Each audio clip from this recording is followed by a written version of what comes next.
Now that we're powered back, welcome back to some more Stormworks. I'm StormRunner Gaming, and today we are back with the tanker for episode 3 of this build series. And I have gotten a few things done off camera, of course, with the power, a bit on the control room, as well as setting up two jet engines that'll be producing some electric for us, so we won't have any problems even using a hybrid drive system to make this thing faster. But yeah, we have it running right here, and I actually did get a few things done in the control room here. So we actually have this pretty cool fold out display here that we can retract back into there, or it'll come straight out and show the captain some needed information that apparently isn't connected up at the moment. But it's still it's got character, but it's got the bones, but we still need to add in a few more things here. But we do have a lot of the engine controls and values being run up here, as well as power values, and the RGB is done as well. If we do give the helipad over here some power, we can see that we can get blinking RGB values there. We also do now have turning control, so we can actually turn the ship when we need to. And we have active stabilization on here, so we don't have as many problems with it flipping over, because we built some linear tracks down here with some weight on there that is actively trying to keep us pretty stable. It's working pretty hard down there because it is decently stable, especially pinning this turn here. We are going to take it back to the workshop now to get some more work done on it. And I'm going to be getting 3 things done today, actually. We're going to be getting the crane for the cargo bay done here. We're also going to be getting the motor controls done down there, as well as a fuel arm for reloading boats and different vessels. Alright, for the crane, we're going to start out with a base like this, and I want a little bit of like maneuverability for it, especially. So we're going to make it decently tall, all things considered, with a strong base. I might make this, yeah, I'm going to make that hollow so it's not as heavy. And maybe extend up as well, but then again, that is a lot of weight to extend up and out. It's going to throw the balance off. Then again, we do have active stabilization, so we shouldn't be as concerned about the ship's balance anymore. But now let's bring this up, but I'm probably going to match the height of that smokestack back there for this. It's not too tall, I don't think. And then we're going to need to start building an arm here. So we're going to need a swivel point on the top here, as well as a pivot point on there too. And now that I'm thinking about it, where is our middle point? Our middle point's exactly there. So I do want to make it, instead of a 4x4, I'm going to do a 3x3 here, just to make it a little bit easier on building those pivots and everything. And we are going to leave that middle block clear yet again. So now that we're done with that, we can actually make it a little bit shorter here. And we're going to need a couple different pivots. We have the larger pivots we can use in here, velocity pivots. And we're going to have one for the main rotation of the arm here, going right there. So that'll go left and right for us. And then we're also going to need one to go up and down for us as well, but we need that to have a little bit of room off the edge here. And we're gonna have to play with the values as well here, so that this cannot hit that back there. But that's gonna be something in the future that we need to get done. Now let's make a decently strong arm here coming out. We're gonna make some linear track on here as well, so we have an extension of the arm, because we do need it to go and reach onto the shore to grab different objects and stuff. And I don't know why I have a paintable sign there, but apparently we put a paintable sign there for a second. But now that we've got most of that done, I am going to make a decently long linear track here. And then on top of that linear track, we're going to be having a winch to connect stuff up to and lift it up here. So we need to grab a winch, maybe actually 2 winches now that I'm thinking about it. Well, maybe we only need 1 connection. We just need to specialize everything we are lifting up with a the correct connector. So let's grab a winch. Actually, large winch.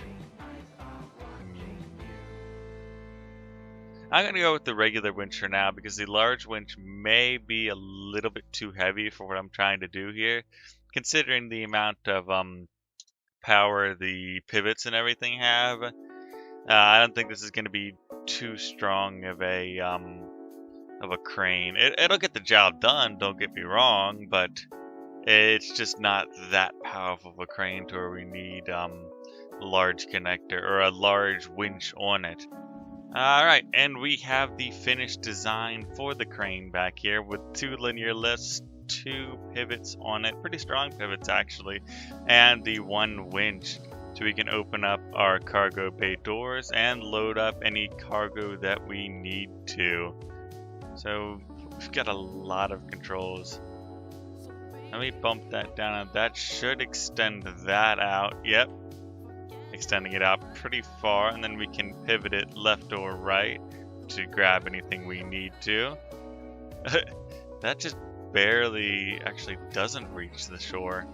But I guess we could move the tanker a little bit closer to grab anything we needed to. And that works out pretty well actually. So let's move the linear arm back and make sure our winch controls are working perfectly as we have the crane go completely vertical for some reason or another. Now that we have the crane done, the next thing that we're going to be working on today is the little arm down here that is going to be able to supply fuel to, I guess, boats that need fuel or something that comes up to a tanker. It's an easier system to connect up fuel and give it to boats that you're, I guess, bringing up to a tanker. I don't know exactly, but I've seen a couple other people do systems like that, and they're pretty cool. So I wanted to try my hand at building my own here. And actually, I think I'm gonna make these 2 like little pivots that pivot out or something. And then we'll have this arm come over. Maybe let's move that over a little bit this way, because we're gonna have it swing one way or another, so we're not gonna need as much room on that side as there. And then we're gonna need, I'm also gonna put like a controlled chair on here as well. I didn't want to do that. I want to move this a little bit closer here. I'm gonna leave that port open, but we want to get a chair on top of this as well, so you have complete control of it with I guess somewhere to sit as well, just like the crane up there. But you do have to come outside to control this thing here. So all it's gonna be is probably a linear track with a pipe on it type of deal. So we're gonna have a pump connected up here, or a hose connected up that would be able to go out to a boat and fuel it up. Alright, so I've set up a little bit of the basics of what I'm going to be doing here. It kind of looks a little bit weird right now, but I'm going to clean up like this here, putting some more blocks under it so it doesn't look like it's floating or whatever. But the main objective I'm trying to do is I'm trying to get this on a linear track here. So it connects up to this linear track, and then you can extend the linear track out to bring the pipe to a boat out there, pretty much, is what I'm trying to do, but I don't know how feasible that is. We may need, I can do 2 small connectors here, like right above each other. I believe you can connect those together pretty quickly. Let's try that out real quick. So if I give them both a on value, they should be able to connect up pretty easily. Well, I can also just have hotkey 1 toggle, but I can't set it to on at the beginning. That's the one thing I don't like about the chair controls. You can't set them as like a preset value type of deal. So if you want to do something where they start on or anything like that, you actually have to use a button or something else. But we're going to run the values through this chair. So up's going to be 1, down's going to be 2, fluid connector release is 3, And so the boat on the other side is going to need a fluid connector type of deal. So we also do need power to this, and I'm going to be running some temporary power for right now off of a battery, just so that I don't have to fight with all the clutter up there with all the rest of the battery power, or I guess just the regular power going on up there, because there is so much going on. We also need a value for that linear track here with W and S. And the thing about it though is while you are controlling this, you have to extend the pipe while that's going out. So yeah, that's gonna be difficult to explain. It's probably something I'm going to be adding into the, I guess, the notes for the ship while you're controlling this. Hopefully those connected together. Oh, I didn't set this to auto, but now it did connect together. So if I don't have any pivoting controls, but one should be up, two should be down. So yeah, it does take us out a little bit. That's actually kind of pretty cool. Huh. I'm liking that. And then we stop that there. That's not too bad. So let's take it back and fix a few things here. First off, we need to give some control of that pivot down here to this chair. And then we also need to set up a button right here to control the, I guess, the opening doors or whatever you want to call it on the edge of the ship here. And all we need to use are a couple robotic pivots here to open up the two doors here. Like barn doors almost. Alright, we're back with a bit of power for this.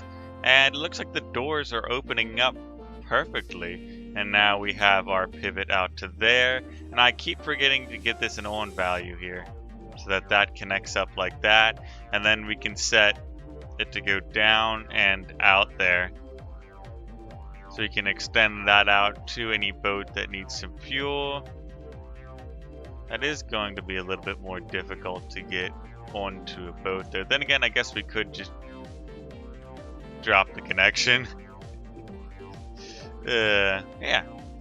Alright guys, and the last thing we need to do for this here is we need to set up a pump below here to give a little bit of power, or not power, excuse me, a little bit of fuel to that so we can run fuel to it actually. And we may hide the pump because this is a walkway here and it's pretty tight nonetheless. So I'm thinking we're going to hide the pump somewhere else and run a few pipes through the deck here to this. So let's run a pipe through here. And we can connect up a pump probably to any of these lines actually. I believe I'll connect it up to this red line right here. And just give it another pump to run it over to that, because the only thing you are going to be running off of this arm here is fuel to other vessels around you. So we shouldn't need any other type of fluid to run out of it. I'm hoping. I sincerely doubt that we're going to need water or anything else run to another ship, but I guess there are situations where you need water running to a different ship, but that's besides the point. Alright, let's run the rest of these tubes here and finish up our refueling arm. Alright, and there we go. We have a pump running over to our refueling arm there. So that should be able to help out, I don't know, on the run you're able to refuel your friends with some fuel from the tanker. I mean, it holds so much diesel anyways, so shouldn't be too bad to spare. I could spare probably a few thousand gallons into another boat with the refueling arm. But the third and final thing, it's a little bit more boring, but I did set up a microprocessor to control the diesel engine here, and this thing is a little bit crazy, but all these values right here are just for a dual point control system that I'm setting up. And I would have done this anyways. I've done it on 2 other ships now, maybe 3 or 4 actually. The Voyager has it, Voyager A has it, the Hurricane M has it. I think I have another boat with it as well, but basically the premise is you want controls from the engineering as well as from the bridge. And right now for our engines are running fine, just like you saw in the beginning of the video. But what I want here is the ability to run values from it from either the bridge with these controls that I set up before, or from down here in engineering. But the one problem with this is we do need to run a switch value for the throttles here. So let's start connecting up a few things. Alright, it's probably taking me like 10 minutes to do one side here. Even though it'll probably take me longer for the other systems that I've done before, but now we have complete control of one engines from up there, and I've got to do the same thing for the other side. Alright, both of those hubs of information for the engines are now done, and if anyone that doesn't notice already, you can see why some of these boats get so much logic in them so fast, because I'm also going to be doing, if I have enough room right here, dual side controls for all these pumps, all these controls here, as well as having control from this office down here as well. So that's going to be pretty crazy to set up. It's going to add a lot more logic in, probably more than I want, but I also have to add more things in here, lights into the entire ship. But it's going along pretty well. I do have to finish up the bathroom in here because that's not done, and finish up like the captain's quarters and maybe another room up here. But we do have, like I was talking about at the beginning of the video, these jet engines producing some power for us. Producing, actually, each engine outputs around 600 watts or whatever you want to call it. That's the combined output from two medium generators here, and it tells you the value there because I just have addition in that microprocessor here. But yeah, it's coming along pretty good. I still have yet to color it. That's probably going to be one of the last things that I actually do to it because I've been making so many changes to it. I mean, the crane and the arm are now in here, and they're looking pretty good actually. They work perfectly. So I don't have too many things to do with it yet. The lighting is probably going to be more of an off-camera project, as well as powering them and stuff. But we got a few more things to do for the next episode there. But yeah, that's what we're looking at. Alright, and here is the final test. Let's put diesel throttles, both of them up, and then we should be able to turn on cooling pumps, fuel pumps for both sides. And then, oh, that's not our starter. That is our starter. And I'm now realizing, no, we do have diesel clutch control from up here as well. So we can get the ship rolling. And one of the cool things I set up right here, I need to invert these controls, but nonetheless we can move our seat up right there and then pull out that display right there. That took me much longer than I anticipated to do. But yeah. So that is the latest update of the tanker here. I think I'll be naming it the... I don't exactly know a name yet. In the save files, if you guys didn't see, it was StormRunner, but I don't know if I'll be keeping with that. Yeah. So if you guys like this, please leave a like and consider subscribing to the channel to stay up with this Stormworks build series and more of my content. But I've never been great at goodbye, so people need me, and I need to go.